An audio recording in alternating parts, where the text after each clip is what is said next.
Alhamdulillahilladzi hadana lihada wa ma kunna linahtadiya laula an hadanallah. Asyhadu an la ilaha illallah wahdahu la syarikalah wa asyhadu anna Muhammadan abduhu wa rasuluh. Allahumma sholli ala nabiyyina Muhammadin wa ala alihi wa ashabihi wa man tabi'ahum bi ihsan ila yaumiddin. Ibadallah, usikum wa iyaya bitaqwallah. Qala ta'ala, ya ayyuhalladzina amanu taqullaha haqqa tuqatih wa la tamutunna illa wa antum muslimun. Jamaah Jum'ah rahimakumullah. Wonten kesempatan khutbah Jumat siang punika khatib wasiat sumangga tansah ningkataken takwa dumateng Allah kanthi nindakaken dawuhipun lan nebihi awisanipun. Mugi kanthi takwa Allah tansah paring kamulyan panggesangan fid dunya wal akhirah, amin. Jamaah Jum'ah rahimakumullah. Kula lan panjenengan sekedhap malih badhe mlebet wonten ing wulan agung Zulhijjah. Wulan Zulhijjah punika wekdal ingkang kathah sanget dipun syariataken amal soleh tumrap kula lan panjenengan kaum muslimin. Ing antawisipun nindakaken rukun Islam ingkang angka gangsal inggih punika ibadah haji, nindakaken siam sunah Arafah, nindakaken ibadah kurban lan syariat sanesipun. Sedaya ibadah-ibadah kasebat sejatosipun nedahaken agung lan minulyanipun wulan Zulhijjah. Jamaah Jum'ah rahimakumullah. Mila wonten ing mimbar khutbah Jumat siang punika kepareng khatib aturaken kautaman nindakaken ibadah kurban.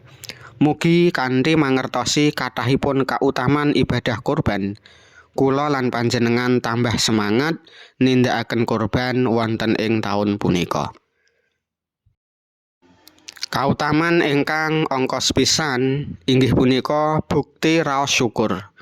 Ibadah kurban ingkang kula lan panjenengan tindakaken punika pinangka bukti raos syukur dumateng Allah Ta'ala.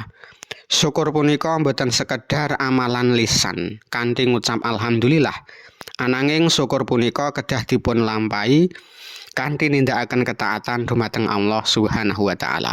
Ngendika Allah Ta'ala, inna a'tainakal kautsar fasholli lirabbika wanhar. Temen ingsun wis paring marang sira nikmat kabecikan kang akeh. Mula saka iku sira padha nindakna salat ing pangeranira lan nyembeliha kurban. Al-Qur'an surat Al-Kautsar ayat 1 lan 2. Kautaman ingkang angka 2, amalan ingkang dipun tresnani Allah. Ibadah kurban punika amalan agung ingkang sanget dipun tresnani Allah lan kalebet amalan ingkang paling dipun tresnani Allah tinimbang amalan sanesipun.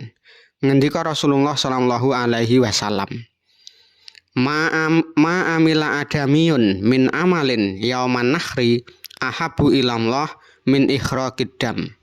Ora ana amalan anak Adam ana ing dina nahar iki kang luwih ditresnani Allah tinimbang beleh kurban.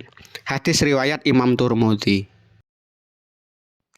Ingkang angka 3, amalanipun para nabi lan rasul. Kurban punika ibadah istimewa amargi mujudaken amalanipun para nabi lan rasul. Kawiwitan saking Nabi Adam alaihissalam banjur kalajengaken dening putra-putranipun ngantos dumugi Kanjeng Nabi Agung Muhammad sallallahu alaihi wasallam. Ngendika Allah Subhanahu wa Ta'ala ing Al-Qur'an, watlu alaihim naba'a ibnai adama bil haqq idz qarraba qurbanan fatuqbila min ahadihima wa lam yutaqabbal minal akhar qala la aqtulannak qala innama yataqabbalullah minal muttaqin. He Muhammad, sira macakno marang umatira bab sejarahe putrane loro Nabi Adam, yaiku Qabil lan Habil. Kalawan bukti sejarah kang bener, yaiku nalika sekarone padha caos kurban, mangka kang siji katampa lan sijine ora katampa. Dheweke kang ora katampa iku ngucap, satemene aku mesti mateni kowe.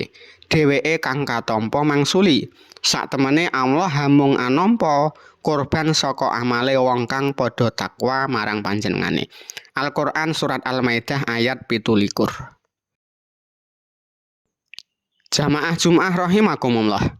Cekak aosipun, ibadah kurban punika mujudaken ibadah agung ingkang dipun syariataken Allah tumrap umat manungsa. Mila sumangga kula lan panjenengan tansah estu anggenipun nindakaken syariat agung punika.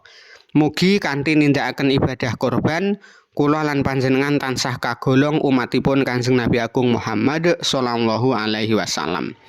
Aqulu qouli hadza wa astaghfirullah li wa lakum wa lisairil muslimin innahu huwas samiul alim.